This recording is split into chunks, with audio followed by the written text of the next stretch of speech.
Est-ce que vous pensez que le business, c'est un bon truc alors? Tu me fais un reportage? Ouais. Je suis journaliste, Paris. Non, non, je suis pas reporter. Non, non, mais je vais montrer ça à mes gamins après. Bon, le business, c'est pas un bon truc alors?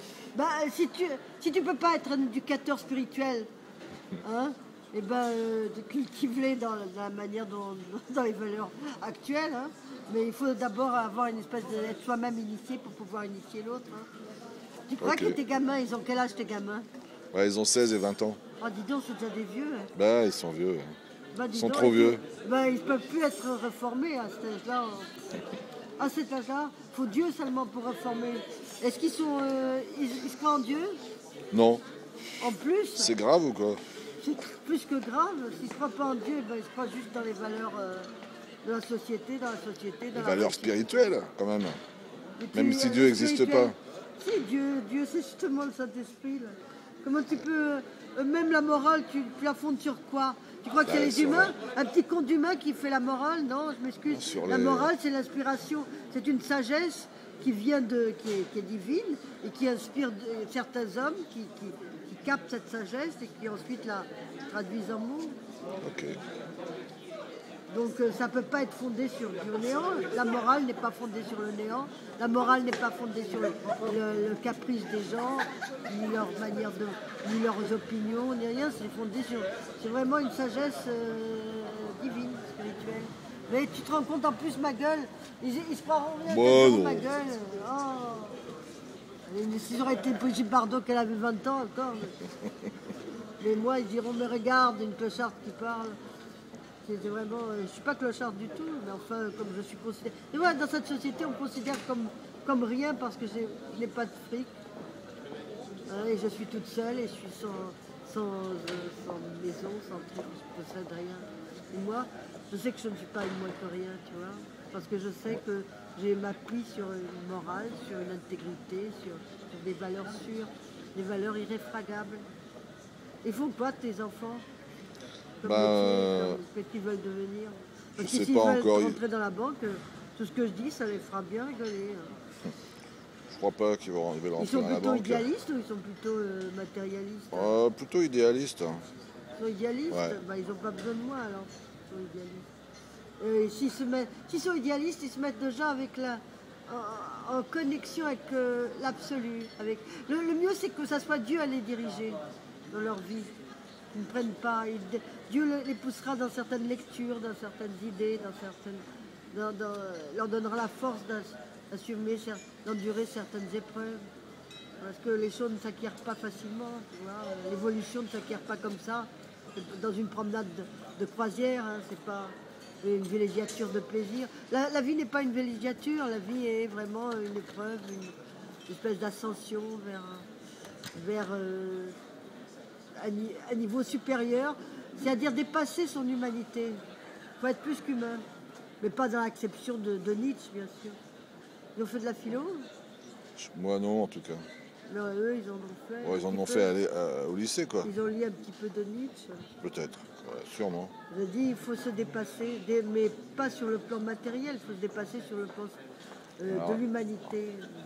L'humain, il est toujours égoïste, donc il faut surtout pas copier la nature, mais être en communion avec la nature, avec la manière d'être de la nature, la façon de penser de la nature, d'agir, de sentir de la nature, quelque chose de la générosité, une générosité absolue, une générosité, une innocence.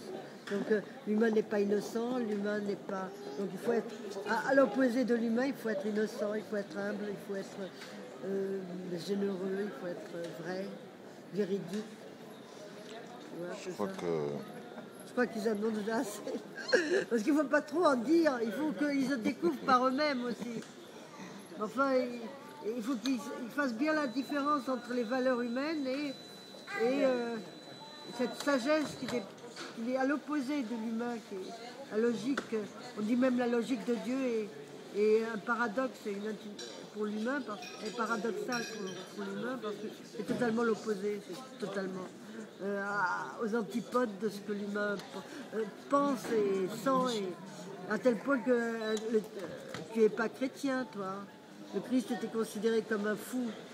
Quand tu es un être comme ça, en communion avec la vérité, avec le bien, avec la lumière, etc., tu es considéré comme un fou dans ce monde.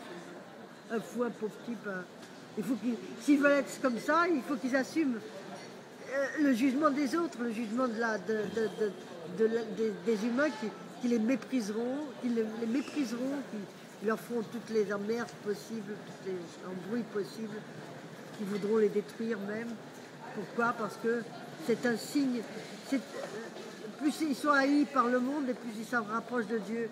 Parce que justement, être avec Dieu, c'est un signe de contradiction. Tu vois, être dans la vérité, c'est être dans la contradiction.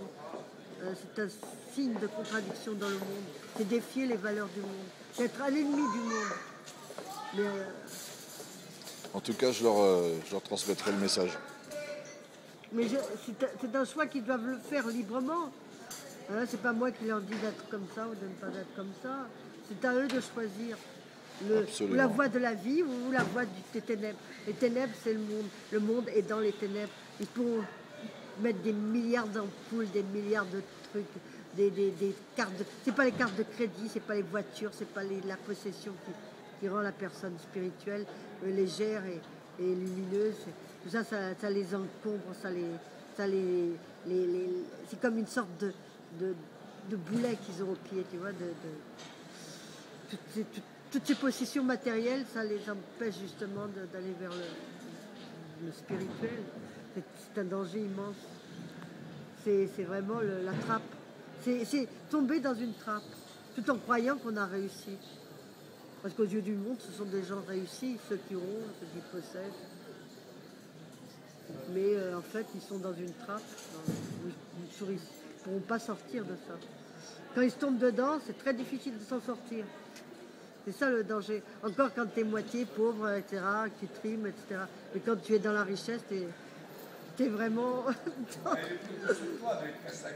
Bien qu'il y a des riches qui s'en ont sorti quand même parce qu'ils s'étaient détachés de leur richesse. Ils n'en faisaient aucun cas. Il y a eu des riches qui n'ont... Pour eux, bon, ils étaient riches, mais ils n'adoraient pas l'argent. On peut être riche sans adorer l'argent, sans penser à l'argent tout le temps. Mais il y a beaucoup de gens qui font tout pour posséder, en n'ayant pas possédé au départ. Moi, alors, ils pourront écrire un bouquin. Tu veux écrire un bouquin, c'est ça? Merci. Allez. Bonne soirée. Salut. Mais c'est des choses que vivre, c'est pas des choses qu'il faut entendre ou redire. C'est vraiment une expérience qu'il faut vivre. Et alors là, tu la jugeras si c'est la bonne expérience. C'est très dur, hein. On va voir vraiment. Et surtout recevoir la force de Dieu. Parce que parfois même, on peut pas. C'est au-delà de la force humaine.